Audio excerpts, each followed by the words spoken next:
Hey guys, welcome to Vedant ಪಾಠಶಾಲೆ. ನಮ್ಮ ವೇದಾಂತ್ ಪಾಠಶಾಲೆ ಯೂಟ್ಯೂಬ್ ಚಾನಲನ್ನು ಮೊದಲ ಬಾರಿಗೆ ವಿಸಿಟ್ ಮಾಡ್ತಾ ಇದ್ದೀರಾ ಅಂತಿದ್ದಲ್ಲಿ ಸಬ್ಸ್ಕ್ರೈಬ್ ಮಾಡ್ಕೊಳ್ಳಿ. ಸಬ್ಸ್ಕ್ರೈಬ್ ಮಾಡಿಕೊಂಡು ಪಕ್ಕದಲ್ಲಿ ಕಾಣ್ತಾ ಇರುವಂತಹ ಬೆಲ್ ಐಕಾನ್ನ ಕ್ಲಿಕ್ ಮಾಡಿ. ಆಗ ನಮ್ಮ ಚಾನಲ್ನ ಕಡೆಯಿಂದ ಅಪ್ಲೋಡ್ ಮಾಡುವ ಎಲ್ಲ ಸೆಷನ್ಸ್ ನಿಮಗೆ ನೋಟಿಫೈ ಆಗುತ್ತೆ. ನೀವು ಇಮಿಡಿಯೇಟ್ ಆಗಿ ಅವುಗಳನ್ನು ವಾಚ್ ಮಾಡಬಹುದಿರುತ್ತೆ. 402 PSI ಪರೀಕ್ಷೆಗೆ ತಯಾರಿ ನಡೆಸ್ತಾ ಇರುವಂಥ ವಿದ್ಯಾರ್ಥಿಗಳಿಗೆ ನಮ್ಮ ಈ ಪುಸ್ತಕ ಬಹಳ ಸಹಾಯವನ್ನು ಮಾಡುತ್ತೆ. ನಮ್ಮ ಪುಸ್ತಕದ ಹೆಸರು ಭಾಷಾಂತರ ಮತ್ತು ಸಾರಾಂಶ ಬರವಣಿಗೆ. ಇದರಲ್ಲಿ ನಾನು ನಿಮಗೆ ಗ್ರಾಮರ್, ಟ್ರಾನ್ಸ್ಲೇಷನ್, ಅದಕ್ಕೆ ಬೇಕಾಗಿರೋ ಒಕ್ಯಾಬ್ಯುಲರಿ ಮತ್ತು PSI ಪೇಪರ್ 1ನ ಪ್ರಿಸಿ ರೈಟಿಂಗ್ ಈ ಎಲ್ಲ ಮಾಹಿತಿಯನ್ನು ಪ್ರೊವೈಡ್ ಮಾಡಿದ್ದೀನಿ. ಹಾಗೆ ಇದರಲ್ಲಿ ನಿಮಗೆ 1000ಕ್ಕೂ ಹೆಚ್ಚು ಒಕ್ಯಾಬ್ಯುಲರಿ ಸಪ್ರೇಟ್ ಆಗಿ ಕೂಡ ಸಿಗುತ್ತೆ. PSI ಪೇಪರ್ 2ಗೆ ಸಂಬಂಧಿಸಿದ ಹಾಗೆ ನಾನಿಲ್ಲಿ 500 MCQs ಅನ್ನು ಪ್ರೊವೈಡ್ ಮಾಡಿದ್ದೀನಿ ವಿತ್ ಆನ್ಸರ್ಸ್. ಸೊ ಮುಂಬರುವಂಥ ನಿಮ್ಮ ಪರೀಕ್ಷೆಗೆ ತಯಾರಿ ನಡೆಸೋದಕ್ಕೆ ಈ ಪುಸ್ತಕ ನಿಮಗೆ ಸಹಾಯ ಮಾಡಲಿದ್ದು, ನೀವು ಇದನ್ನು ಖರೀದಿ ಮಾಡಬೇಕು ಅಂತಿದ್ದಲ್ಲಿ ಇಲ್ಲಿ ಕಾಣ್ತಾ ಇರೋ ಮೊಬೈಲ್ ಸಂಖ್ಯೆಗೆ ನಿಮ್ಮ ವಿಳಾಸವನ್ನು ನಮಗೆ ವಾಟ್ಸಪ್ ಅಥವಾ ಟೆಲಿಗ್ರಾಮ್ ಮುಖಾಂತರ ಕಳಿಸ್ಕೊಡಿ. ಇಂಡಿಯಾ ಪೋಸ್ಟ್ ಮುಖಾಂತರ ಪುಸ್ತಕವನ್ನು ನಿಮ್ಮ ವಿಳಾಸಕ್ಕೆ ತಲುಪಿಸಲಾಗುತ್ತೆ. ನಮ್ಮ ಪುಸ್ತಕ ಈಗ ಅಮೆಝಾನ್, ಫ್ಲಿಪ್ಕಾರ್ಟಲ್ಲೂ ಅವೈಲಬಲ್ ಇದೆ. ನೀವು ಹೋಗಿ ಅಲ್ಲಿಯೂ ಕೂಡ ಖರೀದಿಯನ್ನು ಮಾಡಬಹುದು. ಇವತ್ತಿನ ನಮ್ಮ PSI ಟ್ರಾನ್ಸ್ಲೇಷನ್ನ ಸೆಷನಲ್ಲಿ ನಿಮ್ಮ ಜೊತೆಯಲ್ಲಿ ಡಿಸ್ಕಸ್ ಮಾಡೋದಕ್ಕೆ ನಾನೊಂದು ಪ್ಯಾರಾಗ್ರಾಫನ್ನು ತೊಗೊಂಡು ಬಂದಿದ್ದೀನಿ ಆ್ಯಂಡ್ ಇದನ್ನು ನಾನು ಯೋಜನಾ ಮ್ಯಾಗ್ಝಿನಿಂದ ತೊಗೊಂಡು ಬಂದಿದ್ದೀನಿ. ಬನ್ನಿ ನೋಡೋಣ ಪ್ಯಾರಾಗ್ರಾಫ್ ಏನಿದೆ ಅಂತ. ಎಸ್, ಕಾಣಿಸ್ತಾ ಇದೆ ನಮಗೀಗ. ಕನ್ನಡದ ಒಂದು ಪ್ಯಾರಾಗ್ರಾಫ್ ಇದೆ. ಈಗ ಇದನ್ನು ನಾವು ಇಂಗ್ಲಿಷ್ ಭಾಷೆಗೆ ಅನುವಾದ ಮಾಡಬೇಕು. ಏನಿದೆ ಪ್ಯಾರಾಗ್ರಾಫ್ ಓದೋಣ. ಪಶ್ಚಿಮ ಘಟ್ಟಗಳು ನೈಸರ್ಗಿಕ ಸಂಪನ್ಮೂಲಗಳ ಆಗರವಾಗಿವೆ.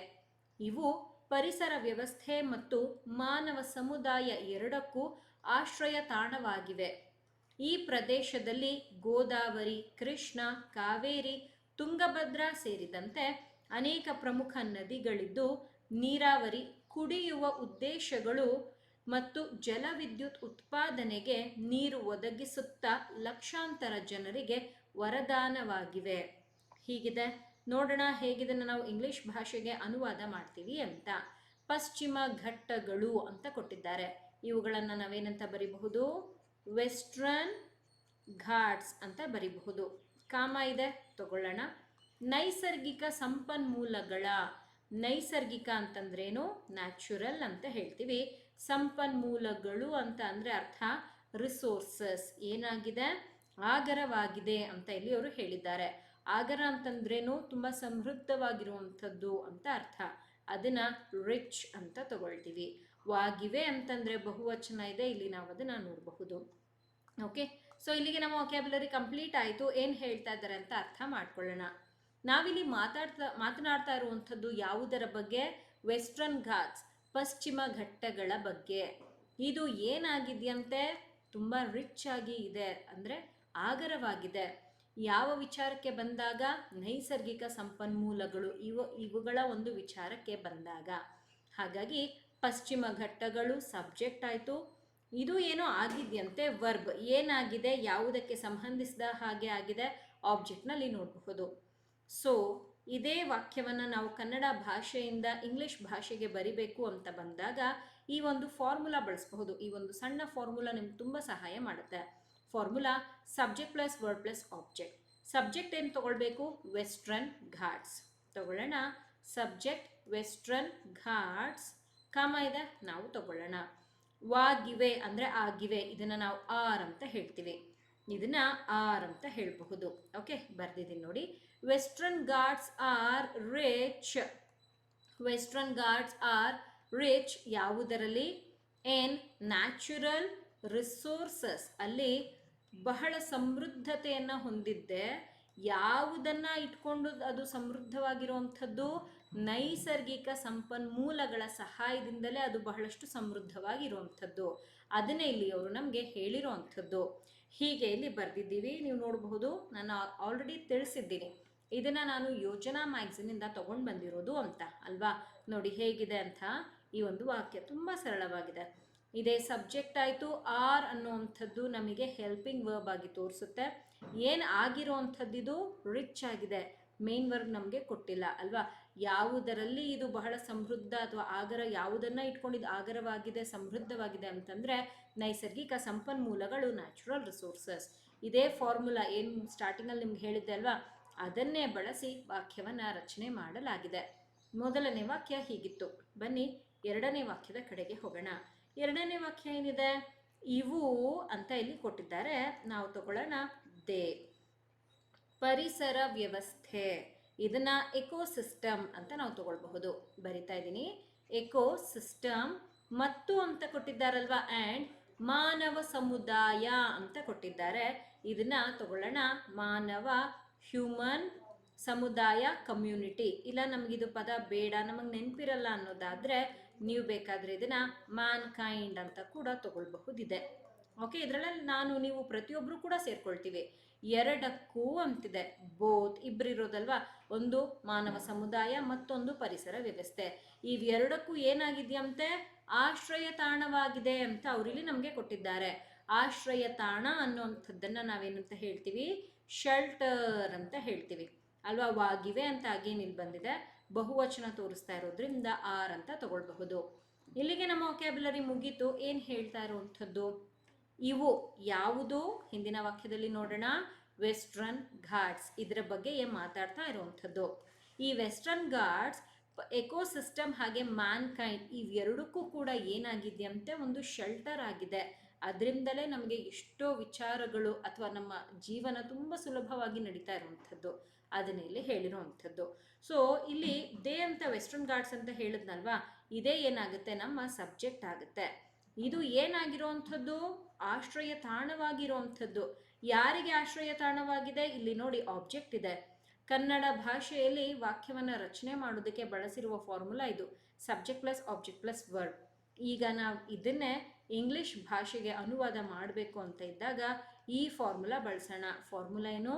Subject plus verb plus object. Subject ಏನಿದೆ? ಬರೆಯೋಣ they. Okay, they are the shelter. They are the shelter. ಯಾರಿಗೆ? To the both. To the both ಮೊದಲನೇದು ಯಾವುದು? ಎಕೋಸಿಸ್ಟಮ್ ಅಲ್ವಾ. To the both ecosystem and human community, ಅಥವಾ ನೀವು ಬೇಕಾದರೆ ಇದನ್ನ ಮ್ಯಾನ್ಕೈಂಡ್ ಅಂತ ಕೂಡ ಬರಿಬಹುದಿದೆ. You can write anything. ಇಲ್ಲ ಮ್ಯಾನ್ಕೈಂಡ್ ಬೇಡ ಅನ್ನೋದಾದರೆ ಹ್ಯೂಮನ್ ಕಮ್ಯುನಿಟಿ, ನಾನು ಇದನ್ನು ಬರೆದಿರ್ತೀನಿ. ಎರಡರಲ್ಲಿ ಒಂದು ನೀವು ಯಾವುದನ್ನಾದರೂ ಬರಿಬಹುದಿದೆ. ಓಕೆನಾ? ಹೀಗೆ ಇಲ್ಲಿ ನಾನು ಬರೆದಿದ್ದೀನಿ ಎನಿಥಿಂಗ್. ಯಾಕೆ ಎರಡೆರಡು ವಿಚಾರಗಳನ್ನು ಕೊಡೋದು ಅಂತಂದರೆ ನಿಮಗೆ ಒಂದು ಮರ್ತರೆ ಇನ್ನೊಂದು ನೆನಪಿರಬೇಕು. ಹಾಗಾಗಿ ಇಲ್ಲಿ ನಾನು ಎರಡೆರಡು ವಿಚಾರಗಳನ್ನು ನಿಮಗೆ ಕೊಡ್ತೀನಿ, ಯಾವುದಾದ್ರೂ ತಗೊಳ್ಳಿ. ಇಲ್ಲಿಗೆ ನೋಡಿ ನಮ್ಮ ವೊಕ್ಯಾಬ್ಯುಲರಿ ಮುಗೀತು, ಅರ್ಥ ಮಾಡ್ಕೊಂಡಿದ್ದು ಮುಗೀತು, ಟ್ರಾನ್ಸ್ಲೇಷನ್ ಕೂಡ ಮುಗೀತು. ಸೊ ಸಬ್ಜೆಕ್ಟ್ ಅಂತಂದರೆ ದೇ ಅಂತ ಆಗುತ್ತೆ. ಆರ್ ದ ಶೆಲ್ಟರ್, ಇಲ್ಲೂ ಅಷ್ಟೇ ನಮಗೆ ಮೇನ್ ವರ್ಬ್ ಇಲ್ಲ, ಹೆಲ್ಪಿಂಗ್ ವರ್ಬ್ ಮಾತ್ರ ಇದೆ. ಏನಾಗಿದೆಯಂತೆ? ಒಂದು ಆಶ್ರಯವನ್ನು ಕೊಡ್ತಾ ಇದೆ. ಯಾರಿಗೆ ಆಶ್ರಯ ಕೊಡ್ತಾ ಇರೋದು? ಇಬ್ಬರಿಗೆ, ಒಂದು ಎಕೋಸಿಸ್ಟಮ್, ಇನ್ನೊಂದು ಹ್ಯೂಮನ್ ಕಮ್ಯುನಿಟಿ ಅಥವಾ ಮ್ಯಾನ್ಕೈಂಡ್. ಇಷ್ಟನ್ನ ನಾವು ಆಬ್ಜೆಕ್ಟ್ ಅಂತ ತಗೊಳ್ಬಹುದು. ಇಲ್ಲಿ ಏನು ಫಾರ್ಮುಲಾ ಬರೆದಿದೆ ಅದಕ್ಕೆ ಅನುಗುಣವಾಗಿ ಈ ವಾಕ್ಯವನ್ನು ರಚನೆ ಮಾಡಲಾಗಿದೆ. ಓಕೆ, ಬನ್ನಿ ಮುಂದಿನ ವಾಕ್ಯದ ಕಡೆಗೆ ಹೋಗೋಣ. ನಮ್ಮ ಸೆಷನ್ನ 3ನೇ ವಾಕ್ಯ ಹೀಗಿದೆ. ಇಷ್ಟೊತ್ತು ನಾವು ಸಿಂಪಲ್ ಸೆಂಟೆನ್ಸಸ್ಸನ್ನು ನೋಡಿದ್ವಿ, ತೋರಿಸ್ತೀನಿ ನೋಡಿ ಬೇಕಾದರೆ. ಇದು ಮೊದಲನೇ ವಾಕ್ಯ, ಇದು ಎರಡನೇ ವಾಕ್ಯ.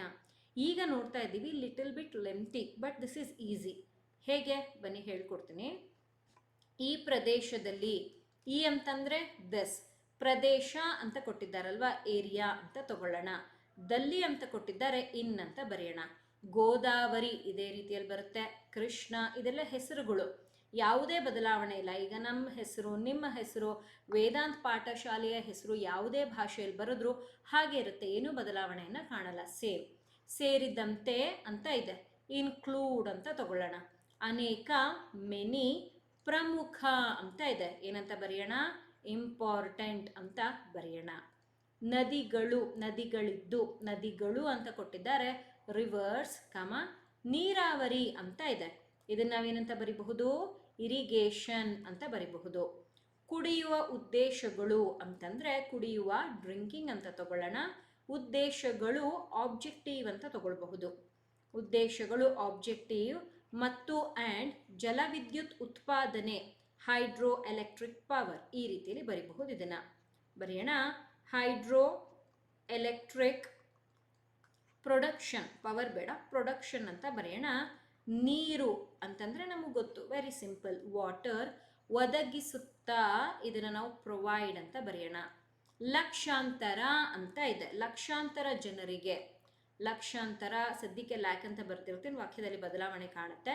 ಜನರು, ಪೀಪಲ್, ವರದಾನವಾಗಿದೆ ಅಂತಂದ್ರೆ ಬೂನ್, ವಾಗಿವೆ ವಾಕ್ಯದಲ್ಲಿ ನಾನು ಬರೆದು ತೋರಿಸ್ತೀನಿ, ಅಂದ್ರೆ ಆಗಿವೆ ಅಂತ ಬರುತ್ತೆ ನೋಡಿ. ವೊಕ್ಯಾಬ್ಯುಲರಿ ಮುಗೀತು. ಏನ್ ಮಾತಾಡ್ತಾ ಇದ್ದಾರೆ? ಈ ವೆಸ್ಟರ್ನ್ ಘಾಟ್ಸ್ನ ಪ್ರದೇಶದ ಬಗ್ಗೆ ಮಾತಾಡ್ತಾ ಇರುವಂಥದ್ದು. ಈ ಪ್ರದೇಶದಲ್ಲಿ ಗೋದಾವರಿ, ಕೃಷ್ಣ, ಕಾವೇರಿ, ತುಂಗಭದ್ರಾ ಈ ರೀತಿಯ ತುಂಬಾ ಇಂಪಾರ್ಟೆಂಟ್ ಆಗಿರುವಂಥ ರಿವರ್ಸ್ ಇದ್ದು, ಇರಿಗೇಷನ್ ಇರಬಹುದು, ಡ್ರಿಂಕಿಂಗ್ ಆಬ್ಜೆಕ್ಟಿವ್ ಅಥವಾ ಬೇರೆ ಪದ ಬಳಸೋಣ ನಾವು ವಾಕ್ಯದಲ್ಲಿ, ಹಾಗೆ ಹೈಡ್ರೋ ಎಲೆಕ್ಟ್ರಿಕ್ ಪ್ರೊಡಕ್ಷನ್ ಇದೆಲ್ಲಕ್ಕೂ ಕೂಡ ನೀರು, ವಾಟರನ್ನು ಪ್ರೊವೈಡ್ ಮಾಡ್ತಾ ಇದೆ. ಯಾರಿಗೆ? To lots of people. ಅದನ್ನ ಇಲ್ಲಿ ಹೇಳಿರೋ ಅಂಥದ್ದು. ಇದರ ಕಾರಣದಿಂದಲೇ ನಮಗೆ ಆರಾಮಾಗಿ ಜೀವನ ಸಾಗಿಸಲಾಗ್ತಿದೆ. ಇದು ನಮಗೊಂದು ವರದಾನವಾಗಿದೆ, ಅದನ್ನು ಹೇಳಿದ್ದಾರೆ. How to write this? ಬನ್ನಿ ಬರೆಯೋ ಪ್ರಯತ್ನ ಮಾಡೋಣ. ದಿಸ್ ಏರಿಯಾ, ಅಥವಾ ನೀವು ಬೇಕಾದರೆ ಪ್ರದೇಶ ಅನ್ನೋದಕ್ಕೆ ರೀಜನ್ ಅಂತನಾದರೂ ತಗೊಳ್ಬಹುದು. ದಿಸ್ ಏರಿಯಾ ಇನ್ಕ್ಲೂಡ್ಸ್, ಏನನ್ನ ಇನ್ಕ್ಲೂಡ್ ಮಾಡ್ಕೊಳ್ಳುತ್ತೆ? Includes rivers, many important rivers. Yes, this is better. Includes many important rivers, many important rivers. ಯಾವ್ಯಾವುದು? many important rivers like, ಮೊದಲನೇದೇನು? ಗೋದಾವರಿ, ಕೃಷ್ಣ, ಕಾವೇರಿ, ತುಂಗಭದ್ರಾ. ಓಕೆ, ಇಷ್ಟು ಇಲ್ಲಿ ಹೇಳಿದ್ದಾರೆ, ಇನ್ಕ್ಲೂಡ್ ಮಾಡಿದೆ ಅಂತ. ಇಲ್ಲೊಂದು ಕಾಮ ತಗೊಳ್ಬೇಕು, ಯಾಕೆ ಅಂದರೆ ಇಲ್ಲಿಂದ ಇಲ್ಲಿವರೆಗೆ ಒಂದು ಭಾಗ ಆಯಿತು. ಈ ನೀರು ಯಾರಿಗೆಲ್ಲ ಸಹಾಯ ಮಾಡ್ತಾ ಇದೆ, ಯಾವ ರೀತಿಯಲ್ಲಿ ಸಹಾಯ ಮಾಡ್ತಿದೆ ಬರಿಬೇಕು. ಓಕೆ, ತುಂಗಭದ್ರಾ, ಇದೆಲ್ಲ ಏನು ಮಾಡ್ತಾ ಇದೆಯಂತೆ? ಒದಗಿಸ್ತಾ ಇದೆ. ಏನನ್ನ? ನೀರನ್ನ. ಯಾರ್ಯಾರಿಗೆ ಒದಗಿಸ್ತಾ ಇದೆ? ಇಲ್ಲಿದೆ ನೋಡಿ ಕಾನ್ಸೆಪ್ಟ್, ಬರೆಯೋಣ ಬನ್ನಿ. which provides water, which provides water to irrigation and drinking. ಈ ಉದ್ದೇಶಗಳು ಅನ್ನುವಂಥದ್ದನ್ನ ಬೇಕಾದ್ರೆ ಪರ್ಪಸ್ ಅಂತ ಬರಿಬಹುದು. ಓಕೆ, ಡ್ರಿಂಕಿಂಗ್ ಪರ್ಪಸ್ ಮತ್ತು ಅಂತ ಕೊಟ್ಟಿದ್ದಾರೆ, ತಿರ್ಗಾ ಆ್ಯಂಡ್ ಅಂತ ತಗೊಳ್ತಾ ಇದ್ದೀನಿ. And hydro electric production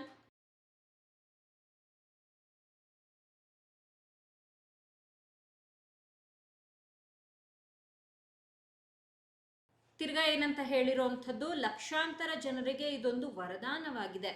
okay, and hydro electric production, ಒಂದು ಕಾಮ ಹಾಕೋಣ, ಕಾಮ ಹಾಕ್ಬಿಟ್ಟು ಬರೆಯೋಣ. ಇಟ್ ಈಸ್ ಅ ಬೂನ್ ಅಂತಂದ್ರೆ ವರ, ಬೇನ್ ಅಂತಂದ್ರೆ ಶಾಪ. ಓಕೆನಾ? It is a boon to lakhs of people, ಅನೇಕ ಅಥವಾ ಲಕ್ಷಾಂತರ ಜನರಿಗೆ ಇದೊಂದು ವರದಾನವಾಗಿದೆ. ಇದನ್ನ ಈ ರೀತಿಯಲ್ಲಿ ನೀವು ಬರಿಬಹುದು. ಸೊ ಇಲ್ಲಿ ಭಾಗ ಮಾಡಿ ಬರೆಯಲಾಗಿದೆ. ಮೊದಲನೇದಾಗಿ ರಿವರ್ಸ್, ನದಿಗಳ ಬಗ್ಗಿನ ಮಾಹಿತಿ. ಎರಡನೇದಾಗಿ ಈ ನದಿಗಳು ಏನೇನು ಮಾಡ್ತಾ ಇದೆ, ಇದು ಯಾವ ರೀತಿ ಜನರಿಗೆ ಪರಿಣಮಿಸ್ತಾ ಇದೆ ಅಥವಾ ಇದನ್ನ ಜನರು ಹೇಗೆ ನೋಡ್ತಿದ್ದಾರೆ ಅಂತ. ರಿವರ್ಸ್ ಯಾವ್ಯಾವುದು? ಗೋದಾವರಿ, ಕೃಷ್ಣ, ಕಾವೇರಿ, ತುಂಗಭದ್ರಾ. ಏನ್ ಮಾಡುತ್ತೆ? ನೀರನ್ನ ಇರಿಗೇಷನ್, ಸಾರಿ ಸ್ಪೆಲ್ಲಿಂಗ್ ಮಿಸ್ಟೇಕ್ ಆಗಿದೆ, ಇರಿಗೇಷನ್ ಹಾಗೆ ಡ್ರಿಂಕಿಂಗ್ ಪರ್ಪಸ್ಗೆ ಬಳಸಲಾಗ್ತಿದ್ದು, ಹೈಡ್ರೋ ಎಲೆಕ್ಟ್ರಿಕ್ ಪ್ರೊಡಕ್ಷನ್ ಅಥವಾ ಜನರೇಷನ್ಗೂ ಕೂಡ ಇಲ್ಲಿ ಬಳಸಲಾಗ್ತಿದೆ. ಆ್ಯಂಡ್ ಇದಕ್ಕೆಲ್ಲ ಸಹಾಯ ಮಾಡ್ತಾ ಇರೋದ್ರಿಂದ ನನಗೂ ನಿಮಗೂ ಪ್ರತಿಯೊಬ್ಬರಿಗೂ ಕೂಡ ಇದೊಂದು ವರದಾನವಾಗಿದೆ. ಈ ರೀತಿಯಲ್ಲಿ ವಾಕ್ಯವನ್ನು ನಾನು ರಚನೆ ಮಾಡಿದ್ದೀನಿ ನೋಡಿ. ನೀವು ಫಾರ್ಮುಲಾ ಬಳಸಿ ಆದರೂ ವಾಕ್ಯವನ್ನು ರಚನೆ ಮಾಡಿ. ಹೀಗೆ ಯಾವುದಾದ್ರೂ ಪ್ಯಾರಾಗ್ರಾಫ್ ಇರಲಿ. ಈಗ ಇಲ್ಲಿ ನಾನು ಡಿಸ್ಕಸ್ ಮಾಡಿದಂಥ ವಿಚಾರ ಯೋಜನಾ ಮ್ಯಾಗ್ಝಿನಿಂದ ತೊಗೊಂಡು ಬಂದು ಡಿಸ್ಕಸ್ ಮಾಡಿರುವಂಥದ್ದು. ನೀವು ಯಾವುದಾದ್ರೂ ಕಂಟೆಂಟ್ ತೊಗೊಳ್ಳಿ, ನ್ಯೂಸ್ ಪೇಪರ್ ಆದರೂ ತೊಗೊಳ್ಳಿ, ಹಿಂದಿನ ವರ್ಷದ್ದಾದರೂ ತೊಗೊಳ್ಳಿ, ಯಾವುದಾದ್ರೂ ಪುಸ್ತಕ ಅಥವಾ ನಮ್ಮ ಪುಸ್ತಕದ್ದೇ ತೊಗೊಳ್ಳಿ, no problem, it is up to you. ನೀವು ಎರಡು ರೀತಿಯಲ್ಲಿ ಟ್ರಾನ್ಸ್ಲೇಷನ್ ಮಾಡಬಹುದು. ಒಂದು ಈ ಫಾರ್ಮುಲಾ ಬಳಸಿ, ಮತ್ತೊಂದು ಈ ರೀತಿಯಲ್ಲಿ ವಾಕ್ಯವನ್ನು ಡಿವೈಡ್ ಮಾಡಿಕೊಂಡು ನಿಮಗೆ ಯಾವುದು ಅರ್ಥ ಆಗುತ್ತೆ ನೀವು ಅದನ್ನು ತಗೊಳ್ಳಿ. ಅಲ್ಟಿಮೇಟ್ಲಿ ನೀವು ಪರೀಕ್ಷೆಯಲ್ಲಿ ಕೂತ್ಕೊಂಡು ಬರಿಬೇಕಾಗಿರೋದು ನೀವು ಒಬ್ಬರೇ ಬರಿಬೇಕು. ಅಲ್ಲಿ ನಾನು ಬರೋದಿಲ್ಲ. ನೀವು ಬೇರೆ ಯಾವುದಾದ್ರೂ ಬುಕ್ಗಳನ್ನು ಪರ್ಚೇಸ್ ಮಾಡಿದರೆ ಆಥರ್ ಕೂಡ ಬಂದು ನಿಮಗೆ ಸಹಾಯ ಮಾಡೋದಿಲ್ಲ. ನೀವೊಬ್ಬರೇ ಅಲ್ಲಿ ಕೂತ್ಕೊಂಡು ಪರೀಕ್ಷೆನ ಬರಿಬೇಕಾಗುತ್ತೆ. ಹೀಗಿದ್ದಾಗ ನಿಮಗೆ ಯಾವುದು ಈಸಿ ಆ ಮೆಥಡನ್ನು ತಗೊಳ್ಳಿ, ಸೊ ದಟ್ ಅದು ನಿಮಗೆ ತುಂಬ ಸಹಾಯ ಮಾಡಬೇಕು ನಿಮ್ಮ ಪರೀಕ್ಷಾ ಸಮಯದಲ್ಲಿ. ಇದನ್ನು ಕೂಡ ನೀವು ತಲೆಯಲ್ಲಿ ಇಟ್ಕೊಳ್ಬೇಕು. ಏನೋ ಹೇಳ್ಕೊಡ್ತಾರೆ ಇದೇ ಫಾಲೋ ಮಾಡೋಣ ಅಲ್ಲ, ನಿಮಗೆ ಯಾವುದು ಸುಲಭ, ನಿಮಗೆ ಯಾವುದು ತುಂಬ ಚೆನ್ನಾಗಿ ಅರ್ಥ ಆಗ್ತಿದೆ, ಈ ರೀತಿಯಲ್ಲಿ ಹೋದರೆ ನಿಮಗೆ ಅರ್ಥ ಆಗುತ್ತೆ ಅಂತ ಯಾವುದಿರುತ್ತೆ ಅದು ನಿಮ್ಮ ಆಯ್ಕೆ ಆಗಿರಬೇಕಾಗುತ್ತೆ. Remember that one. ಓಕೆ, ಇವತ್ತಿನ ಸೆಷನಲ್ಲಿ ಒಟ್ಟು 3 ವಾಕ್ಯಗಳು, 2 ಸಿಂಪಲ್ ಸೆಂಟೆನ್ಸ್, 1 ಮಾಡ್ರೇಟ್ ಸೆಂಟೆನ್ಸ್ ನಾನು ನಿಮ್ಮ ಜೊತೆಯಲ್ಲಿ ಡಿಸ್ಕಸ್ ಮಾಡಿದೆ. ಮತ್ತೊಂದು ವಿಚಾರ ನಿಮ್ಮ ಜೊತೆಯಲ್ಲಿ ನಾನು ಡಿಸ್ಕಸ್ ಮಾಡೋದಿದೆ, ನಿಮಗೆ ವಿಚಾರವನ್ನು ತಿಳಿಸೋದು ಕೂಡ ಇದೆ. ನೋಡಿ, ನಮ್ಮ ವೇದಾಂತ್ ಪಾಠಶಾಲೆಯ ವೆಬ್ಸೈಟ್ ಹಾಗೆ ಆ್ಯಪ್ ಈಗ ರೆಡಿ ಇದೆ. ನಮ್ಮ ವೆಬ್ಸೈಟ್ನಲ್ಲಿ ನಾನೀಗ ನಿಮಗಾಗಿ ಕಮ್ಯುನಿಕೇಷನ್ ಪೇಪರ್ ಹಾಗೆ PSI ಟ್ರಾನ್ಸ್ಲೇಷನ್ ಮತ್ತು ಪ್ರಿಸಿ ರೈಟಿಂಗ್ನ ಕೋರ್ಸನ್ನು ನಾಳೆಯಿಂದ ಪ್ರಾರಂಭ ಮಾಡ್ತಾ ಇದ್ದೀನಿ. ಯಾರೆಲ್ಲ ನಿಮ್ಮ KPSC ಪರೀಕ್ಷೆಗೆ ತಯಾರಿಯನ್ನು ನಡೆಸ್ಕೊಳ್ತಾ ಇದ್ದೀರಾ, ನಿಮಗೆ ಈ ಕಮ್ಯುನಿಕೇಷನ್ ಪೇಪರ್ ತುಂಬ ಸಹಾಯ ಮಾಡುತ್ತೆ. ಇದರಲ್ಲಿ ನಿಮಗೆ ಜನರಲ್ ಇಂಗ್ಲೀಷ್, ಜನರಲ್ ಕನ್ನಡ ಮತ್ತು ಕಂಪ್ಯೂಟರ್ ನಾಲೆಡ್ಜ್ ಈ ಕಾನ್ಸೆಪ್ಟ್ಸ್ ಇರುತ್ತೆ. ಇದಕ್ಕೆ ಸಂಬಂಧಿಸಿದ ಹಾಗಿನ ತರಗತಿಗಳನ್ನು ನಾನು ನಿಮಗೆ ಮಾಡಿಕೊಡ್ತಾ ಇದ್ದೀನಿ. ಕಂಪ್ಯೂಟರ್ ನಾಲೆಡ್ಜಿಗೆ ಸಂಬಂಧಿಸಿದ ವಿಚಾರ ಕನ್ನಡ ಹಾಗೆ ಇಂಗ್ಲೀಷ್ ಎರಡೂ ಭಾಷೆಯಲ್ಲಿರುತ್ತೆ. ಪ್ರತಿಯೊಂದು ತರಗತಿಯ PDF ನೋಟ್ಸ್ ನಿಮಗೆ ಸಿಗುತ್ತೆ. ಇದು ಲೈವ್ ಕ್ಲಾಸಸ್ ಆಗಿದೆ, ಎರಡೂ ಕೂಡ ಲೈವ್ ಕ್ಲಾಸಸ್ ಆಗಿದೆ. ಲೈವ್ನಲ್ಲಿ ನೀವು ಏನೇ ಡೌಟ್ ಇದ್ರೂ ಕೇಳಿ ಕ್ಲಿಯರ್ ಮಾಡ್ಕೊಳ್ಬಹುದು. ಕಮ್ಯುನಿಕೇಷನ್ ಪೇಪರ್ ನಾಳೆಯಿಂದ ಜೂನ್ 20ನೇ ತಾರೀಕು ನಾಳೆಯಿಂದ ಪ್ರಾರಂಭವಾಗ್ತಿದೆ. ಪ್ರತಿನಿತ್ಯ ಬೆಳಗ್ಗೆ 11 ಗಂಟೆಯಿಂದ 12 ಗಂಟೆವರೆಗೂ 1 ಅವರ್ನ ಲೈವ್ ಕ್ಲಾಸ್ ಇರುತ್ತೆ. ಹಾಗೆ ಇದು 4 ತಿಂಗಳ ತರಗತಿಗಳಾಗಿದ್ದು 2 ತಿಂಗಳ ಲೈವ್ ಕ್ಲಾಸಲ್ಲಿ ನಾನು ನಿಮಗೆ ವಿಚಾರಗಳನ್ನು ಹೇಳ್ಕೊಡ್ತೀನಿ. ಪ್ರತಿ ವಾರವೂ ನಿಮಗೆ ಮಾಕ್ ಟೆಸ್ಟ್ ಇರುತ್ತೆ, ಹಾಗೆ 2 ತಿಂಗಳ ರೆಕಾರ್ಡೆಡ್ ಕ್ಲಾಸಸ್ ಕೂಡ ನಿಮಗೆ ಅವೈಲಬಲ್ ಇರುತ್ತೆ. ಈಗ ಸದ್ಯದಲ್ಲೇ ಇರುವಂಥ VAO ಮತ್ತು PDO ಪರೀಕ್ಷೆಗೆ ಈ 3 ವಿಚಾರಗಳು ತುಂಬ ಸಹಾಯ ಮಾಡುತ್ತೆ ನಿಮಗೆ ಪ್ರಿಪ್ರೇಷನನ್ನು ನಡೆಸೋದಕ್ಕೆ. ನೀವು ಕೂಡ ಮುಂಬರುವಂಥ VAO ಅಥವಾ PDO ಪರೀಕ್ಷೆಗೆ ತಯಾರಿ ನಡೆಸ್ತಿದ್ದೀರಾ ಅಥವಾ ಯಾವುದೇ KPSC ಪರೀಕ್ಷೆಗೆ ತಯಾರಿ ನಡೆಸ್ತಾ ಇದ್ದೀರಾ ಅಂತಿದ್ದಲ್ಲಿ ಈ ಕೋರ್ಸಿಗೆ ಜಾಯಿನ್ ಆಗ್ಬೋದು. ಈ ಕೋರ್ಸ್ನ ಬೆಲೆ 499. ಇದು ನಮ್ಮ ವೆಬ್ಸೈಟ್ನಲ್ಲಿ ಈಗ ಲೈವ್ ಇದೆ. ನಾಳೆ ಕ್ಲಾಸ್ ಪ್ರಾರಂಭ ಆಗ್ತಾ ಇರೋದ್ರಿಂದ ಆದಷ್ಟು ಬೇಗ ನೀವು ಜಾಯಿನ್ ಆಗಬಹುದು. ಹಾಗೆ ನಮ್ಮ PSI ಸ್ಟೂಡೆಂಟ್ಸಿಗೆ ಅಂತ ನಾನು ಮೊದಲನೇ ಬಾರಿಗೆ ಲೈವ್ ಕ್ಲಾಸನ್ನು ಪ್ರಾರಂಭ ಮಾಡ್ತಾ ಇದ್ದೀನಿ. ನಮ್ಮ ವೆಬ್ಸೈಟ್ನಲ್ಲಿ ನಮ್ಮ ಈ ಕ್ಲಾಸಸ್ ನಾಳೆಯಿಂದ ಪ್ರಾರಂಭವಾಗ್ತಿದೆ. ನೀವೇನಾದರೂ 402 PSI ಪರೀಕ್ಷೆಗೆ ತಯಾರಿ ನಡೆಸ್ತಿದ್ದೀರಾ ಅಂತಿದ್ದಲ್ಲಿ ಪ್ರತಿನಿತ್ಯ ಲೈವ್ ಕ್ಲಾಸನ್ನು ನಾನು ನಿಮಗೆ ಮಾಡಿಕೊಡ್ತಾ ಹೋಗ್ತೀನಿ. ಅಥವಾ ಯಾವುದೇ PSI ಮುಂಬರುವಂಥ ನೋಟಿಫಿಕೇಷನ್ಗಾದರೂ ಪರವಾಗಿಲ್ಲ, ನಿಮಗೆ ಇಲ್ಲಿ ಬೇಸಿಕ್ಕಿಂದ ಅಡ್ವಾನ್ಸ್ ಲೆವೆಲ್ವರೆಗೂ ಇರುವ ವಿಚಾರಗಳನ್ನು 1 ತಿಂಗಳಲ್ಲಿ ಡಿಸ್ಕಸ್ ಮಾಡಿ ಕೊಡಲಾಗುತ್ತೆ. ಇದರಲ್ಲಿ 30 ಡೇಸ್ ಕ್ಲಾಸಸ್ ನಿಮಗೆ ಸಿಗುತ್ತೆ. 30 ಹಾರ್ಸ್ನ ಸೆಷನ್ಸ್ ಇದಾಗಿರುತ್ತೆ. ಪ್ರತಿನಿತ್ಯ 1 ಗಂಟೆಯ ಲೈವ್ ಕ್ಲಾಸ್ ಸಿಗುತ್ತೆ. ಎವ್ರಿ ಡೇ ಸಂಜೆ ಈವ್ನಿಂಗ್ 4 ಗಂಟೆಯಿಂದ 5 ಗಂಟೆವರೆಗೂ ಕೂಡ ನಿಮಗೆ ಲೈವ್ ಕ್ಲಾಸಸ್ ಇರುತ್ತೆ. ಇದರಲ್ಲಿ ಟ್ರಾನ್ಸ್ಲೇಷನ್ ಮತ್ತು ಪ್ರಿಸಿ ರೈಟಿಂಗನ್ನು ಹೇಳ್ಕೊಡ್ತೀನಿ. ಹಾಗೆ ಇದು 1 ಮಂತ್ ಲೈವ್ ಕ್ಲಾಸ್ ಆಗಿದ್ದು 1 ಮಂತ್ ರೆಕಾರ್ಡೆಡ್ ಕ್ಲಾಸ್ ಕೂಡ ನಿಮಗೆ ಅವೈಲಬಲ್ ಇರುತ್ತೆ. ಇದರ ಪ್ರೈಸ್ ನಿಮಗೆ 349 ಆಗುತ್ತೆ. ಈ ತರಗತಿಯೂ ಕೂಡ ನಾಳೆ ಅಂದರೆ ಜೂನ್ 20ನೇ ತಾರೀಕಿನಿಂದ ಪ್ರಾರಂಭವಾಗ್ತಿದೆ. ನೀವು ಕೂಡ ಈ 2ರಲ್ಲಿ ಯಾವುದೇ ಒಂದು ತರಗತಿಗೆ ಜಾಯಿನ್ ಆಗಬೇಕು ಅಂತಿದ್ದಲ್ಲಿ ಇಲ್ಲಿ ನಮ್ಮ ವೇದಾಂತ್ ಪಾಠಶಾಲೆಯ ಮೊಬೈಲ್ ನಂಬರ್ ನಿಮಗೆ ಕಾಣ್ತಿದೆ. ನನ್ನನ್ನು ಈ ಕೂಡಲೇ ನೀವು ಕಾಂಟ್ಯಾಕ್ಟ್ ಮಾಡಿ ಏನಾದರೂ ಡೌಟ್ ಇದ್ದರೆ ಕೇಳಿ ಕ್ಲಾಸಸ್ಗೆ ಜಾಯಿನ್ ಆಗಬಹುದು. ಏನೂ ಡೌಟ್ ಇಲ್ಲ ಅಂತಂದರೆ ಇಲ್ಲಿ ನಾನು ನಿಮಗೆ ನಮ್ಮ ವೆಬ್ಸೈಟನ್ನು ತೋರಿಸ್ತಾ ಇದ್ದೀನಿ. www.vedantpathashale.com ನಮ್ಮ ವೆಬ್ಸೈಟಿಗೆ ನೀವು ಲಾಗಿನ್ ಆಗಿ ಕೋರ್ಸಸ್ ನಿಮಗೆ ಅವೈಲಬಲ್ ಇರುತ್ತೆ. ನೀವು ಅಲ್ಲಿಂದಲೂ ಕೂಡ ಡೈರೆಕ್ಟಾಗಿ ಕ್ಲಾಸಸ್ಗೆ ಜಾಯಿನ್ ಆಗಬಹುದಿದೆ. ಹೆಚ್ಚಿನ ಮಾಹಿತಿಗೆ ಇಲ್ಲಿ ಕಾಣ್ತಾ ಇರುವಂಥ ಮೊಬೈಲ್ ಸಂಖ್ಯೆಗೆ ಈ ಕೂಡಲೇ ಕರೆ ಮಾಡಿ. ನಿಮಗಾಗಿ ವೇದಾಂತ್ ಪಾಠಶಾಲೆ ಈ ರೀತಿಯ ಹೊಸ ತರಗತಿಗಳನ್ನು ಕಡಿಮೆ ಬೆಲೆಗೆ ತರ್ತಾ ಇದೆ. ನಿಮಗೆ ಇದರಲ್ಲಿ ಯಾವುದಾದ್ರೂ ಇಂಟ್ರೆಸ್ಟ್ ಇದೆ ಅಂತಿದ್ದಲ್ಲಿ ತಪ್ಪದೆ ನಮ್ಮ ವೆಬ್ಸೈಟನ್ನು ವಿಸಿಟ್ ಮಾಡಿ. ಇದಲ್ಲದೆ ನಮ್ಮ ವೆಬ್ಸೈಟಲ್ಲಿ ಫ್ರೀ ಕ್ಲಾಸಸ್ಸು ಅವೈಲಬಲ್ ಇದೆ. ಪೇಯ್ಡ್ ಕ್ಲಾಸಸ್ ಅಲ್ಲದೆ ಟ್ರಾನ್ಸ್ಲೇಷನ್ಗೆ ಸಂಬಂಧಿಸಿದ ಫ್ರೀ ಕ್ಲಾಸಸ್ ಕೂಡ ಅವೈಲಬಲ್ ಇದೆ. ನೀವು ಅದನ್ನು ಕೂಡ ನೋಡಬಹುದಿದೆ. ಒಮ್ಮೆ ನಮ್ಮ ವೆಬ್ಸೈಟನ್ನು ವಿಸಿಟ್ ಮಾಡಿ, ನಿಮಗೆ ಮಾಹಿತಿ ಎಲ್ಲ ಗೊತ್ತಾಗುತ್ತೆ. Thank you people. Happy learning.